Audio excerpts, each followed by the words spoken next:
Hola, buenas tardes, ¿cómo les va? Buenas tardes, profesor. ¿Qué cuentan? Buenas tardes. Buenas tardes. Buenas.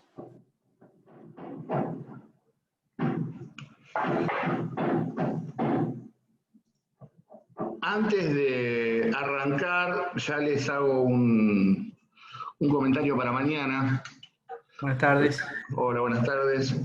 Porque mañana, justo en la misma hora de clase, tenemos el homenaje al doctor Torres Molina, que es el ex titular de nuestra cátedra. Consecuencia, la clase de mañana la vamos a hacer asincrónica. Según donde terminemos la clase hoy, les indico, les voy a marcar alguna clase del cuatrimestre pasado para que la vean y tengan explicados los temas de allí. Una vez que culminamos la clase de hoy, o esta noche o en el transcurso de mañana a la mañana, les subo la clase de hoy y ya también les dejo cargada la clase que supliría la de mañana. Y nos volveríamos a encontrar el miércoles, sin perjuicio de que ya están casi a una semana del parcial, así que obviamente a medida que vayan estudiando y a medida que vayan surgiendo dudas, me mandan un mail o se comunican a través del Classroom y evacuamos cualquier duda que tengan o cualquier inquietud, o a través del mail o cualquiera de las vías que tenemos para comunicarnos. Bueno. Perfecto, muchas gracias.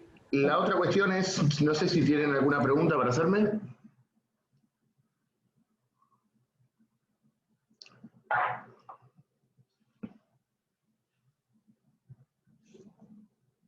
Ya terminaríamos con la clase de hoy y mañana, ya terminaríamos todo el programa. Calculo que me va a quedar un cachito para el miércoles.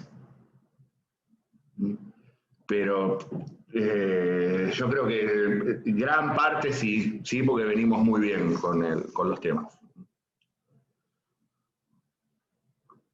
Me interesaría también el miércoles poder hacer un poquito de repaso de algunos temas, así que por ahí donde deje hoy, lo que resta, por ahí lo que podríamos hacer, sí, se los dejo para ver, y el miércoles directamente remarco yo algunas cuestiones que no haya explicado ahora, que me interesa reforzar, y hacemos un repaso. Sí, no sé, una opinión personal me parece que sería mejor. Perfecto. Entonces, no sé qué dicen mis compañeros, pero... No, pero al margen de donde termine hoy, seguramente lo que queda para mañana es... seguramente ya mañana podríamos estar en condiciones de estar terminando el temario. Lo que no se termine mañana es muy poco lo que podría quedar para el miércoles, así que, reitero, yo el miércoles por ahí pensaba marcar alguna cuestión que vean en la clase asincrónica que quiera resaltar yo y hacemos un repaso. Así que bueno, vamos a lo nuestro entonces. Nosotros en la clase pasada dejamos en la caída del dictador Juan Carlos Onganía. Habíamos visto que Onganía había llegado al poder como consecuencia del golpe de Estado del 28 de junio de 1966, desplazando al gobierno, o derrocando, mejor dicho, el gobierno constitucional de don Arturo Illia. Marcamos o caracterizamos en cierto modo la presidencia de Onganía, con esta tecnocracia que pretendió implantar y esta división en compartimentos estancos de las tres estructuras básicas de una sociedad, pretendiendo solucionar uno para luego la otra y por último la tercera de ellas, sin comprender que todas estas estructuras están interrelacionadas recíprocamente e intrínsecamente, y como consecuencia de los movimientos sociales que se producen en el país, que confluyen en el Cordobazo de 1969, más el secuestro y asesinato del ex dictador Pedro Eugenio Aramburu, liquidan por completo el gobierno de Onganía, y luego de una reunión que tiene el presidente con los jefes de Estado Mayor en Campo de Mayo, la Junta de Comandantes, que era quien verdaderamente detentaba el poder, decide destituir al general Onganía. Y la Junta de Comandantes, o más que la Junta de Comandantes, que también era una formalidad, ya quien es el hombre fuerte del ejército, el general Alejandro Agustín Lanusse, designan como nuevo presidente de facto al general Roberto Marcelo Levingston. El general Levingston, un desconocido para el público, para los políticos, para prácticamente todo el mundo. Creo que Levingston tuvo que presentar DNI para entrar al país porque no lo conocían absolutamente nadie. Levingston en ese momento se desempeñaba como representante argentino ante la Junta Interamericana de Defensa en Washington, y creo que por esto lo eligieron, porque era alguien que no calificaba políticamente. Quien ya era el hombre fuerte y quien tenía en sus manos las riendas políticas del país, sin dudas, era el general Lanusse. Pero no quería Lanusse asumir en persona y terminan designando a Levingston. Va a durar muy poquito Levingston, tan solo 9 meses de gestión duró este militar. No hay mucho para marcar durante su presidencia. Lo único que debemos destacar es que se intensifican los conflictos sociales, del mismo modo que también se intensifica el accionar de las agrupaciones armadas que habían aparecido el año anterior, principalmente las agrupaciones de orientación peronista como Montoneros, FAP y FARC, y por otro lado también el recientemente creado Ejército Revolucionario del Pueblo, el ERP, de extracción maoísta trotskista. Por lo tanto ya estaban en pleno auge estas organizaciones armadas. Y sin duda Levingston no era el hombre indicado ni tenía el peso específico como para poder solucionar los graves problemas tanto políticos como sociales y económicos que atravesaba la Argentina. También, por otro lado, los partidos políticos despiertan de la larga siesta que venían durmiendo desde el golpe de Estado y comienzan a presionar por una salida electoral, y lo propio harán los sindicatos. La otra cuestión que hay que marcar, quizás de Levingston, es que comparado con lo que había sido Onganía y su ministro Krieger Bacena, de una orientación claramente liberal y pro-extranjera, Levingston en materia económica atisbó un leve y tenue cambio hacia el nacionalismo económico, principalmente con la designación de Aldo Ferrer como ministro de Economía. Aldo Ferrer, un economista muy joven en ese momento, quien se había hecho célebre con su obra Vivir con lo Nuestro. Era, dentro del elenco estable de los economistas, sin duda el más nacionalista de todos, y el que creía fervientemente de que si bien era necesario el ingreso de capitales extranjeros, para poder desarrollar las industrias del país, era necesario también protegerlas. No es casualidad su nombre, Vivir con lo Nuestro. Y a su vez también un hombre muy imbuido de las tendencias estructuralistas que emanaban de la CEPAL, la Conferencia Económica para América Latina y el Caribe, con sede en Santiago de Chile, cuyo principal exponente había sido un viejo conocido de ustedes, Raúl Prebisch. Consideraban que era necesario sacar a América Latina del estancamiento económico en el que se encontraba y que el paso hacia la industrialización era necesario. Pero claro, un ministro nacionalista en una dictadura liberal era medio complejo. Y como ya les digo, luego de tan solo 9 meses de gestión, por desinteligencias entre precisamente el presidente, que se creyó presidente con todas las de la ley, y el general Lanusse, finalmente Lanusse le dice a Levingston, su mandato ha terminado. Y obviamente no se convocó a elecciones, nada por el estilo. ¿Para qué van a llamar a la gente para que vote, no? ¿Para qué vamos a molestar a la gente? Directamente asumió el jefe político del ejército. Asume el general Lanusse ya en el año 1971 como nuevo presidente de facto. Y Lanusse, creo yo sin duda, uno de los militares más inteligentes que ha tenido este país, uno de los pocos militares inteligentes. Sin duda creo que era el hombre indicado por lo menos para liderar la transición hacia una democracia. El único militar con cierta dosis de astucia política y de inteligencia como para negociar dignamente una salida electoral. Porque si hay algo que Lanusse tenía claro, que había comprendido definitivamente, es que el ciclo político del golpe de Estado estaba agotado. La dictadura estaba agotada, la experiencia golpista había concluido y había que retornar a la normalidad institucional. Ahora, a Lanusse en particular y al ejército en general les preocupa algo, muy concretamente algo. Que el usufructuario de la salida electoral fuera nada más ni nada menos que la figura de Juan Domingo Perón. En este sentido, Lanusse lo que tratará de hacer es de traerlo a Perón a su juego, tratar de reivindicarlo, hacerle algunas concesiones, legalizar el peronismo, pero evitar, bajo todo concepto, que Perón fuera el próximo presidente. Por eso yo ahí digo, Lanusse se plantea esto, el ejército, no cabe ninguna duda, debe retirarse, pero bajo dos condiciones. En primer lugar, preservar a las Fuerzas Armadas de la indignación popular, cuestión que iba a ser muy compleja. El día que Lanusse entregó el mando, el cantito era se van y nunca volverán, volverían muy pronto lamentablemente. Y por otro lado, como ya les digo, impedir la elección de Perón.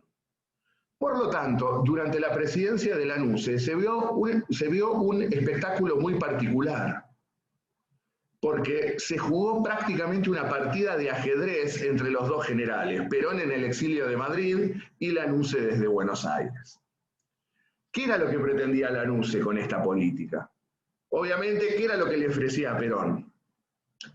La reivindicación histórica de su persona, devolverle sus bienes, legalizar el partido peronista, inclusive hasta le devolvió los restos de Eva, quienes fueron desenterrados en Milán y devueltos al general en su residencia de Madrid.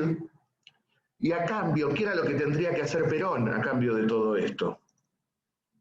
Apoyar públicamente la candidatura a presidente del mismísimo Lanusse. Lanusse quería ser presidente constitucional.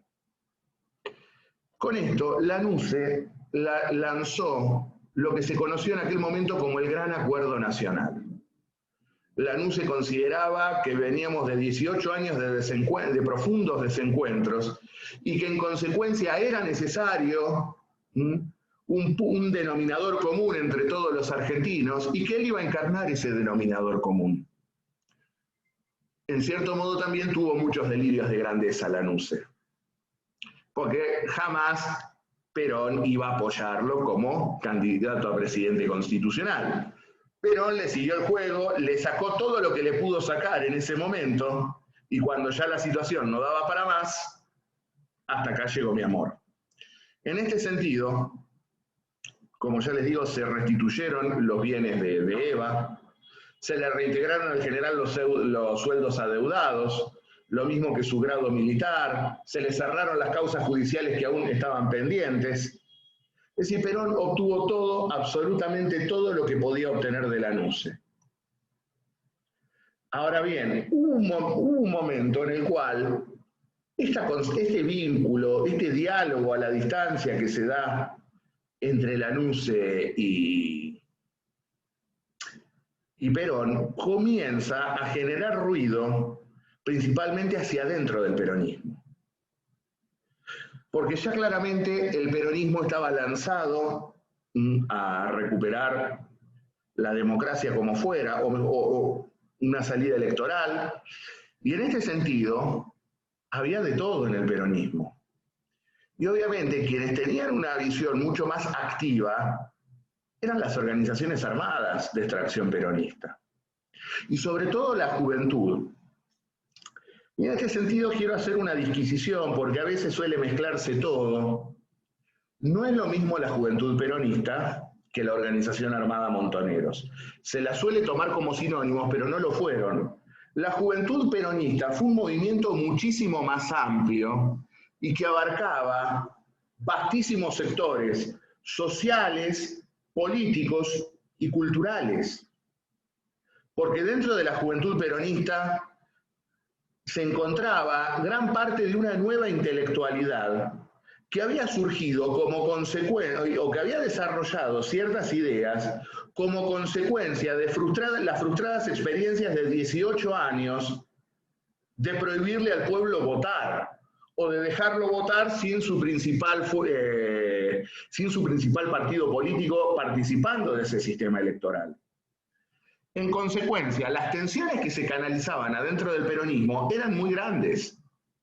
Y el movimiento ya prácticamente abarcaba un amplio espectro que iba desde una derecha muy violenta hacia también la extrema izquierda. Todo eso englobaba el peronismo. Y en este sentido, creo que la juventud peronista fue el elemento más dinámico e intelectualmente más bueno que tuvo el peronismo en ese momento. El problema es que esta juventud, que como ya les digo, estaba integrada por notables intelectuales, entre muchas otras cosas, dejó que el movimiento fuera copado, por lo menos en su convicción, por la cúpula montonera. Y esto sería un gravísimo error que llevaría a la juventud peronista a muchas de las desgracias que sufriría después. Pues por otro lado también, Perón en este sentido, a todo aquel que quisiera sumarse, a todo aquel que quisiera trabajar para la vuelta, dale que va, vamos, vengan todos.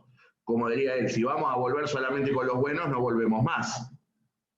El problema es que hay un sector, que como decía Perón, los hay ortodoxos, los hay heterodoxos, pero todos trabajan por el movimiento. Pero bueno, desde esa heterodoxia, desde esa ortodoxia, estaba desde aquel que pintaba una pared, desde aquel que elaboraba un panfleto, o desde aquellos que vocingueaban en la calle, hasta organizaciones armadas. La actividad armada fue muy fuerte en este momento, a tal punto que el gobierno de la NUCE creó un órgano específico para crear los crímenes cometidos por las organizaciones armadas. Y es lo que se conoció como la Cámara Federal de Apelaciones en lo Criminal, para distinguirla de la Cámara Criminal de la Capital, que tenía a su cargo, reitero, juzgar este tipo de hechos. Por otro lado también, quiero marcar algo con respecto a estas organizaciones armadas, porque se las suele denominar a veces terroristas, o sin duda fueron organizaciones armadas, y muchos de los actos que cometieron estaban fuera de la ley, lo que constituían delitos comunes que debían ser juzgados y condenados de conformidad a la legislación vigente. Pero yo creo que muchos de los crímenes que cometieron eran crímenes políticos o delitos políticos, como los denominamos en el derecho penal, más no terrorismo, porque el terrorismo precisamente no tiene objetivos políticos claros, sino que el terrorismo, como su nombre lo indica, lo que busca es generar terror en la sociedad civil. No busca objetivos políticos, busca objetivos civiles y generar terror en la sociedad. Los crímenes de la guerrilla eran claramente políticos, y sus objetivos eran políticos, porque generalmente eran empresarios, militares o figuras del elenco estable que colaboraron con las dictaduras. Obviamente, en la ejecución de esos actos hubo víctimas civiles, hubo crímenes, daños colaterales, como se los suele llamar, pero técnicamente no fueron actos de terrorismo. Esto es algo que también hay que distinguirlo. Reitero, secuestraron y mataron a un empresario, secuestraron y mataron a un general, secuestraron y mataron a quien sea. Tenés el Código Penal para juzgar y condenar. Pero reitero, creo que eran crímenes políticos, o yo los encuadraría como crímenes políticos, que esto no significa que deben quedar impunes, bajo ningún concepto. Pero eran delitos que debían ser juzgados y condenados de conformidad a la legislación imperante, a la legislación vigente. Hecha esta aclaración, cabe destacar entonces que muchos de estos sectores comienzan a presionar para, nosotros estamos presionando para las elecciones y resulta que vos negociás con la NUCE. Esto genera un freno en el doble juego que llevaba a cabo Perón, y en junio del 72 ya directamente se rompen las negociaciones. Y Perón lo diría con todas las letras: tengo más chances de ser yo rey de Inglaterra que la NUCE de ser presidente constitucional de la Argentina. Con esto se rompía todo tipo de negociación, y por otro lado la NUCE quedaba pésimamente parado frente a sus propios camaradas de armas. En consecuencia, ya para mediados de 1972, la tentativa del Gran Acuerdo Nacional estaba muerta, y la NUCE obviamente no sería candidato, pero la NUCE se encargaría de: yo no voy a ser candidato, vamos a hacer todo lo posible para que Perón tampoco lo sea. Y en cierto modo es lo que terminaría ocurriendo como consecuencia de la célebre cláusula proscriptiva que se le impondría en agosto de 1972. Ahora bien, en este contexto, ¿ustedes hasta dónde llegaron con el titular?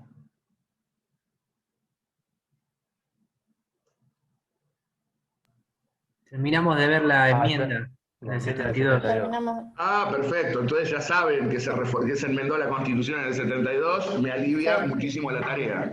Porque precisamente era lo que les iba a decir. En ese contexto, la Junta de Comandantes, arrogándose poderes revolucionarios y constituyentes, decide de dictar la Ley Declarativa Fundamental, por la cual se declara la necesidad de la reforma constitucional.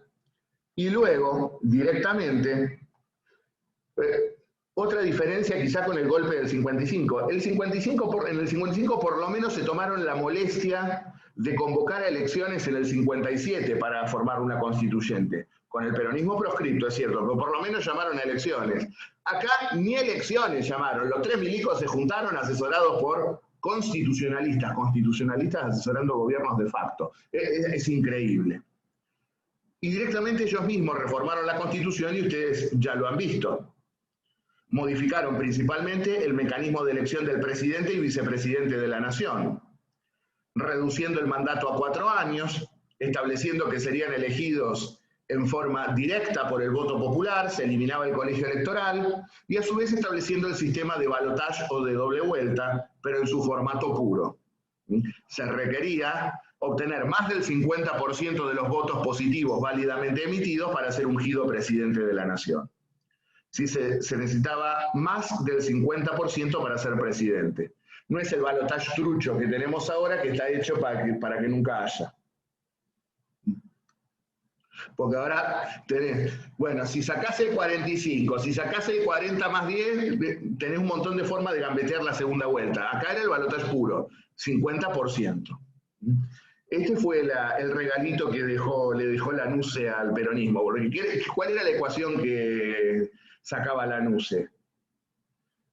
El peronismo seguramente va a ganar en primera vuelta, pero quizás no llegue al 50%, nos juntamos todos en el balotaje e impedimos que gane.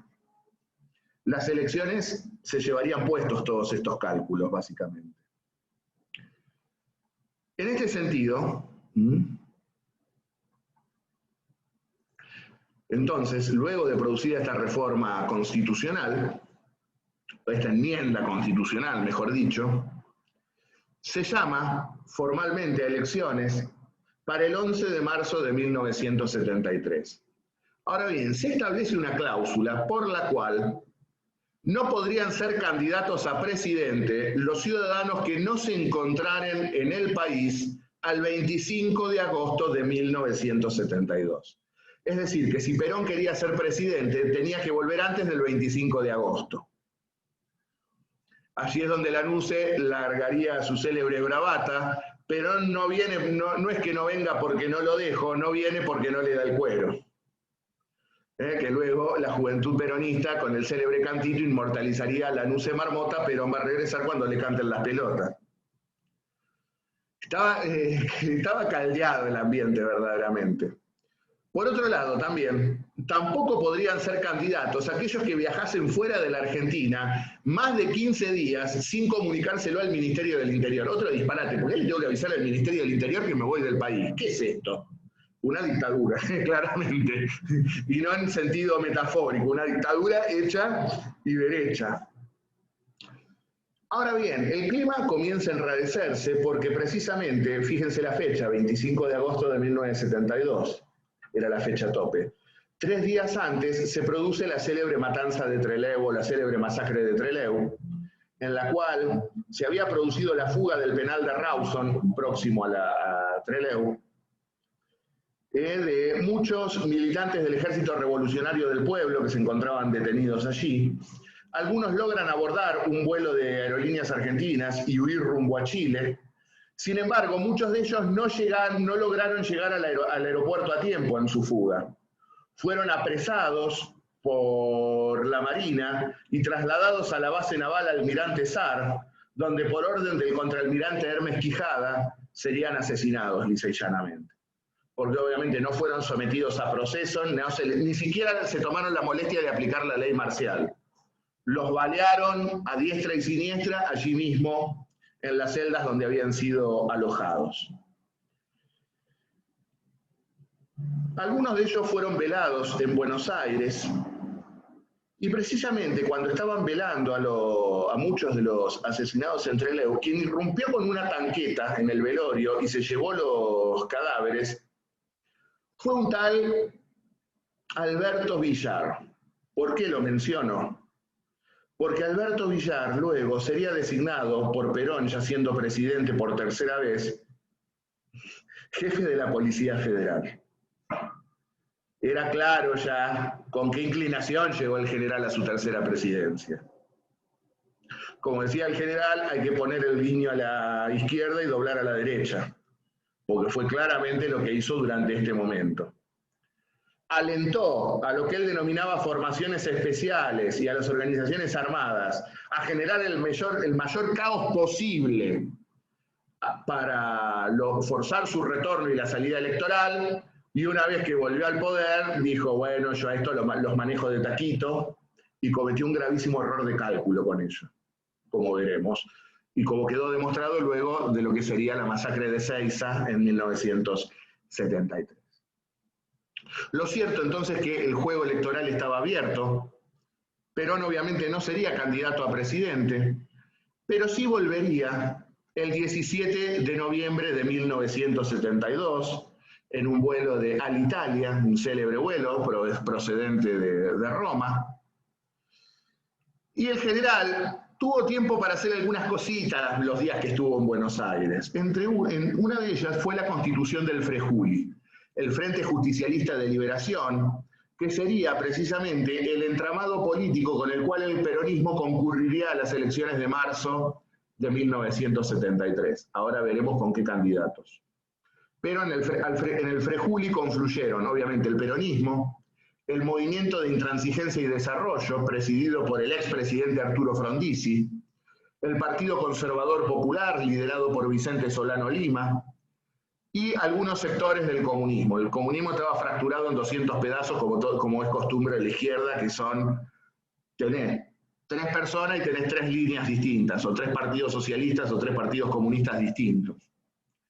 Pero así también Perón buscó garantías de estabilidad para el sistema político. Y esto se plasmó con el célebre encuentro con el jefe del radicalismo, Ricardo Balbín. Luego de haberse combatido duramente durante las primeras presidencias, se producía el reencuentro de los viejos adversarios, Ricardo Balbín y Perón. Precisamente, ¿a qué se comprometieron? Juego limpio. El que gana gobierna y el que pierde acompaña. Y a su vez también Perón comenzaba a trabajar la idea, porque Perón ya estaba enfermo, Perón sabía que no le quedaba mucho hilo en el carretel, comenzó a tantear la posibilidad de un acuerdo electoral con Balbín, cosa de que si a él le pasaba algo, quedara un político de calibre en la presidencia. Veremos que esto tampoco fue posible. Pero lo cierto entonces es que se procede estaba lanzada definitivamente la campaña electoral, muy agitada en aquel verano de 1973.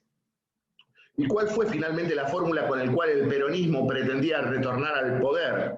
Fue designado candidato a presidente el delegado personal de Perón, el odontólogo de San Andrés de Giles y expresidente de la Cámara de Diputados, Héctor José Cámpora, y su compañero de fórmula sería el conservador popular Vicente Solano Lima.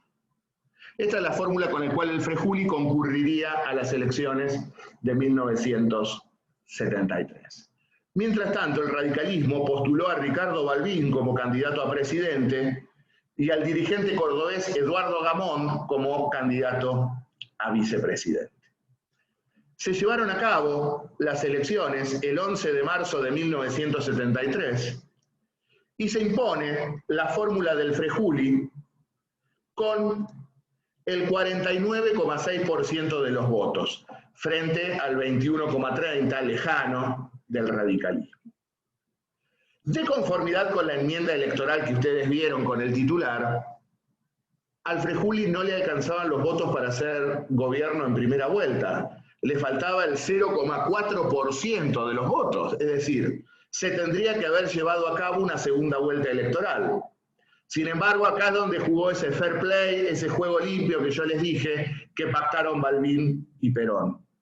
Porque precisamente el líder radical consideró innecesario concurrir a una segunda vuelta electoral, pues consideraba que el pueblo se había pronunciado ampliamente en favor del peronismo.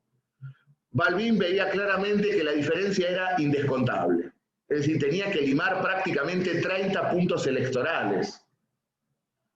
A lo sumo en el balotaje podría haber arañado 12, 13 puntos más de los votos fervientemente antiperonistas, pero la izquierda no iba a votar a Balbín. Lo cierto entonces es que frente a esta decisión de Balbín de no sustanciar el balotaje, finalmente el peronismo volvía al poder luego de 18 años. Luego del golpe de Estado de 1955, por primera vez un gobierno peronista asumiría en la Argentina. Y Cámpora asumiría el 25 de mayo de 1973. Y la asunción de Cámpora, en cierto modo, marcó una radiografía de la época, y se auguraba supuestamente un viraje de la Argentina hacia la izquierda, principalmente por la presencia del presidente de Cuba, Osvaldo Dorticós, y principalmente por quien era la gran figura del socialismo latinoamericano, como era la notable figura de Salvador Allende, un presidente de Chile. Allende ya tenía los días contados en la presidencia de Chile, sin embargo. Esto fue en mayo, y en septiembre se produciría el golpe de Estado en Chile. Ahora bien, los sucesos se precipitaron porque tantas tensiones acumuladas durante tanta época de dictadura y tanta época de gobiernos pseudoconstitucionales, todas estallaron conjuntamente, y en este sentido, el mismo día de la asunción de Cámpora, aquel 25 de mayo del 73, es copado el penal de Villa Devoto reclamando la libertad de los presos políticos. En este sentido fue el mismísimo ministro del Interior, el doctor Esteban Rigui, un jovencísimo Esteban Rigui, por algo apodado el Bebe en aquel momento, quien concurre para ver qué era lo que estaba pasando en Devoto. Lo mismo ocurre con una comisión tanto de senadores como de diputados, integrada no solamente por diputados y senadores peronistas, sino también se hizo presente allí el senador radical Hipólito Solari Irigoyen, entre otros, para verificar qué es lo que estaba pasando. Y para evitar mayores consecuencias, lo que se decide es abrir el penal. Lo que tendría que haber sido una amnistía para presos políticos terminó siendo un acto en el cual se rajó absolutamente todo el mundo. No obstante, lo cierto es que esa misma noche el Congreso de la Nación sancionó una ley de amnistía que salió por unanimidad. Por unanimidad salió.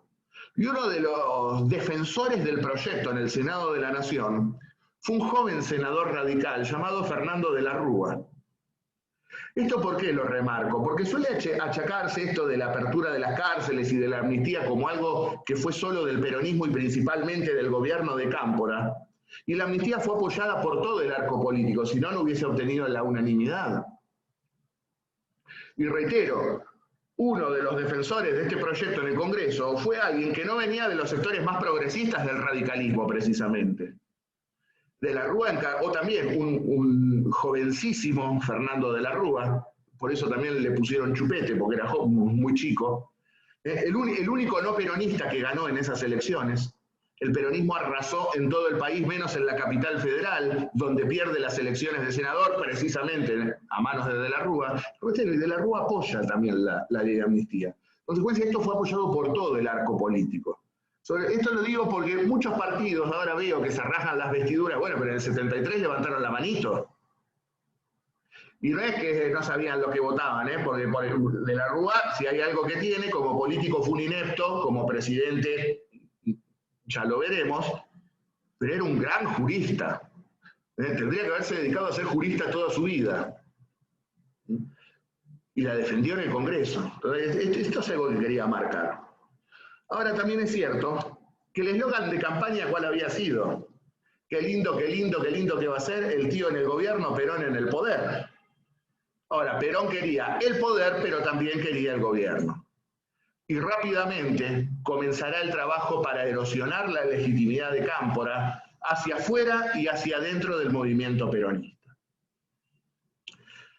Perón, una vez recuperada la libertad electoral, había decidido ya retornar al país para establecerse definitivamente.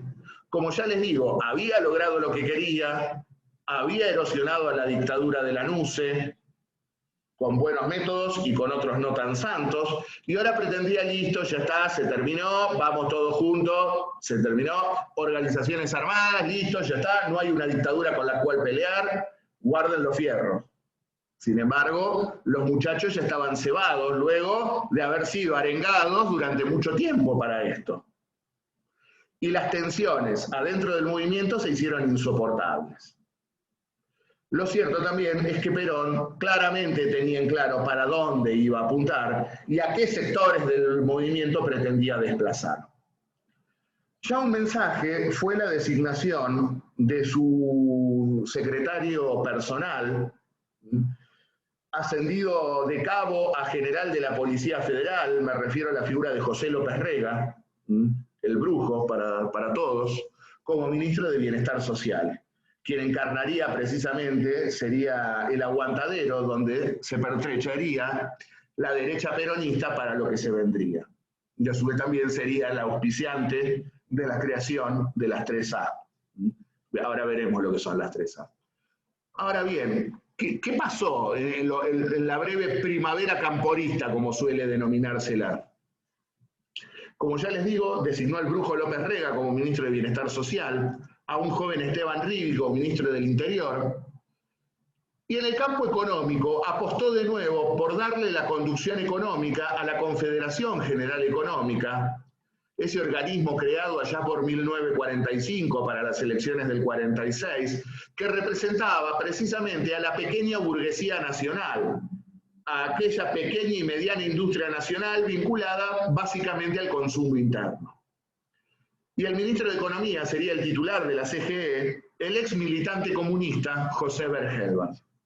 Y Gelbart procuró establecer un pacto social entre la CGT, la Confederación General del Trabajo, el empresariado nacional y el Estado, que incluía un aumento de salarios y un congelamiento de precios. Y se retornaron a los lineamientos básicos de los anteriores gobiernos de Perón, con una política nacionalista, estatista y distribucionista, pero bajo ningún concepto revolucionaria ni vinculada a ideas marxistas. Y acá creo que también radica uno de los grandes errores en los cuales incurrieron las organizaciones armadas. Por algo, Pablo Giussani, nunca me sale bien el apellido, en uno de sus libros tituló La soberbia armada. se creyeron vanguardia revolucionaria y conductora de un pueblo al cual no representaban en lo más mínimo, porque el pueblo no creía ni en las banderas revolucionarias ni en la izquierda, el pueblo era peronista, le pese a quien le pese. Y el pueblo lo que quería era volver a los viejos buenos tiempos del peronismo, a esto, vivir bien, un distribucionismo, buenos salarios, buenos servicios. No le interesaba ni la colectivización de la economía ni la dictadura del proletariado. Sin embargo, las organizaciones armadas se creyeron esto, vanguardia revolucionaria de un pueblo al cual no representaban y bajo ningún concepto entendían. Pero lo grave es que las cúpulas de estas organizaciones armadas produjeron un verdadero lavaje de cerebro en una juventud que prácticamente fue entregada al matadero.